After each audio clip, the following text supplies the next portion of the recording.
Muito bem, pessoal, e aí? Então nós vamos falar sobre a nossa radiografia de tórax, tá certo?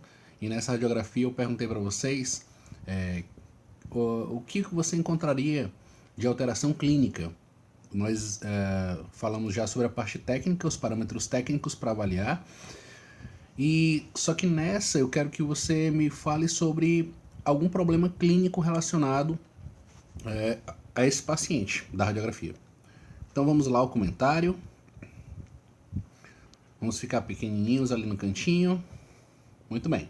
Então essa era a radiografia. Para a gente analisar qualquer radiografia, primeiramente a gente vai ter que analisar aqueles parâmetros como penetração, rotação, a centralização, tá certo? O campo pulmonar, toda aquela parte técnica que nós já conversamos. Mas, a respeito dessa radiografia especificamente, muita gente deve ter notado que há um desvio aqui embaixo. Um desvio da coluna, bem nítido, tá? Uma escoliose bem acentuada aí à direita, tá bom? Mas, na verdade, não era exatamente sobre isso. Eu queria que você aguçasse um pouco mais a sua curiosidade, buscando alguma coisa mais na parte respiratória, pulmonar desse paciente. Portanto, uma dica boa para você avaliar a área pulmonar é você dividir esses pulmões. Você sempre analisa um lado e compara com o outro lado, tá? E eu sempre gosto de dividir os pulmões em regiões. Então, aqui eu tenho 3 espaços intercostais, aqui eu também tenho 3 espaços intercostais, aqui eu tenho mais 3 espaços intercostais, e aqui eu tenho mais 3 e mais 3 finalizando aqui. Então você faz aí uma opção, a quantidade de espaços, a quantidade de divisões que você quiser. E a gente sempre começa, e a gente observa de um lado, né? E observa do outro lado. E a gente vai fazendo essa comparação e fica mais fácil de a gente perceber se há alguma alteração. Bom, em um pulmão dito normal, a radiografia de tórax ela mostra na área pulmonar essas estruturas esbranquiçadas, né? Que nada mais são do que vasos sanguíneos, ok? Na parte de base pulmonar, nós percebemos que essas imagens aparecem bem mais nitidamente. Nas regiões laterais do pulmão, a gente já percebe uma diminuição dessas estruturas, tá? Desse achado. E na parte superior do pulmão, nós também percebemos que há uma diminuição da quantidade de vasos. Na verdade, não é da quantidade de vasos. Há uma diminuição aí da pressão hidrostática desse sangue dentro dos vasos. Então, nas bases pulmonares, essa pressão hidrostática é muito maior do que nos ápices. Portanto, nas bases fica bem mais nítido, né? A trama vascular pulmonar fica bem mais nítida do que nos ápices. Muito bem, isso é importante a gente saber.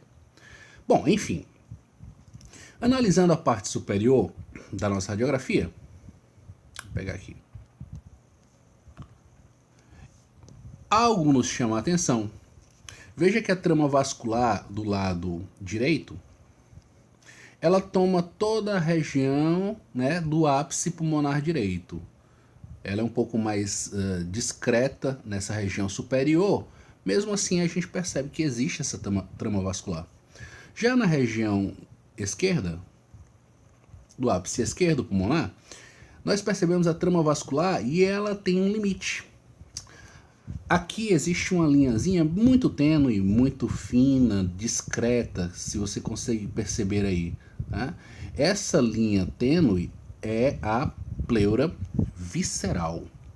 Essa pleura visceral, ela limita aqui a região que existe pulmão. E na região superior a ela, a gente percebe que há uma hipertransparência desse ápice, onde deveria existir pulmão, e que não existe mais pulmão, porque ali apenas existe ar agora. Então a gente percebe o que? A trama vascular pulmonar, ela chega a um determinado limite e ela desaparece. Em toda essa região que eu estou agora marcando aqui, não há mais pulmão, né?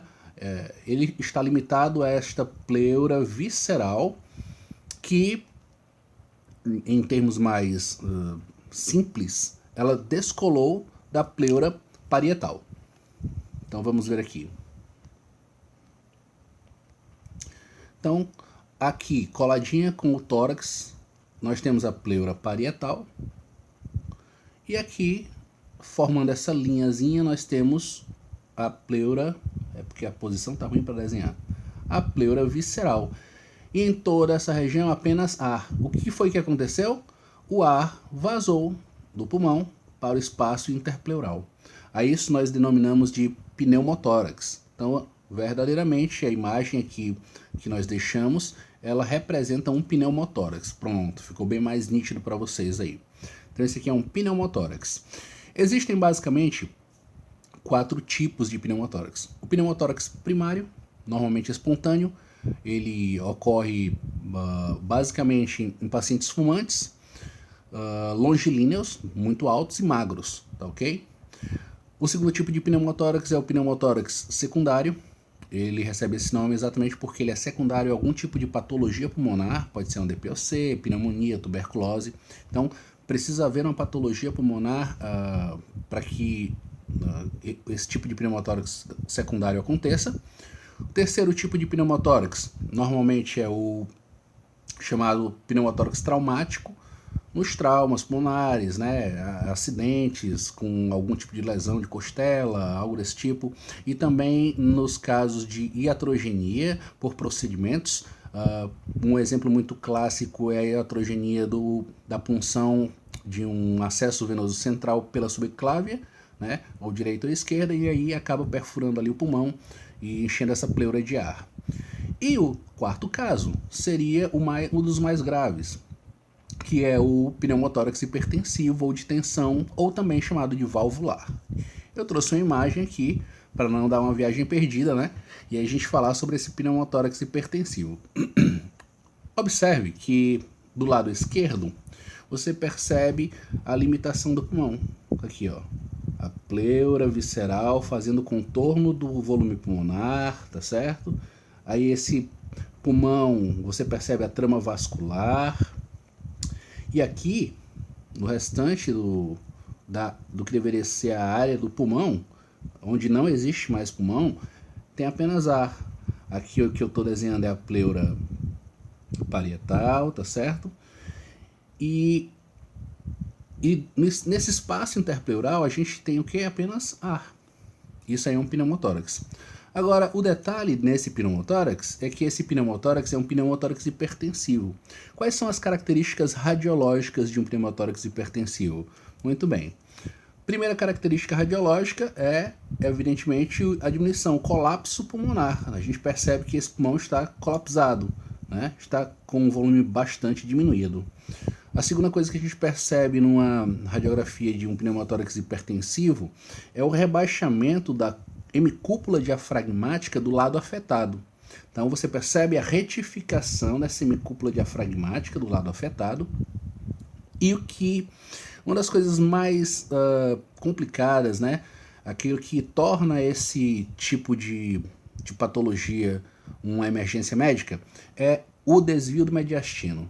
Então, o mediastino ele fica desviado, ele fica mais deslocado para o lado contralateral, que é o lado oposto ao lado afetado, o lado oposto ao pneumotórax.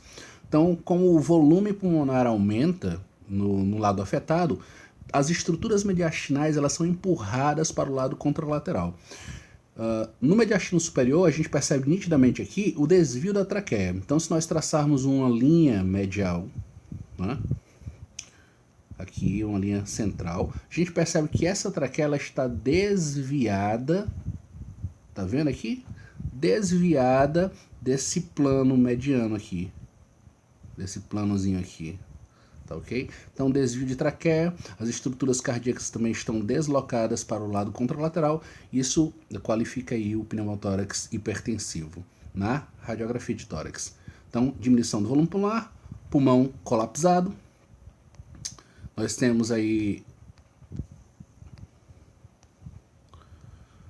pulmão colapsado, rebaixamento de hemicúpula diafragmática do lado afetado e deslocamento das estruturas mediastinais para o lado contralateral. Isso vai diminuir o retorno venoso para o coração do paciente e isso pode levar a uma parada cardíaca, tá certo? Hipoxemia com parada cardíaca. Um abraço no coração de vocês, espero que vocês tenham gostado e até a próxima, se Deus assim permitir. Tchau!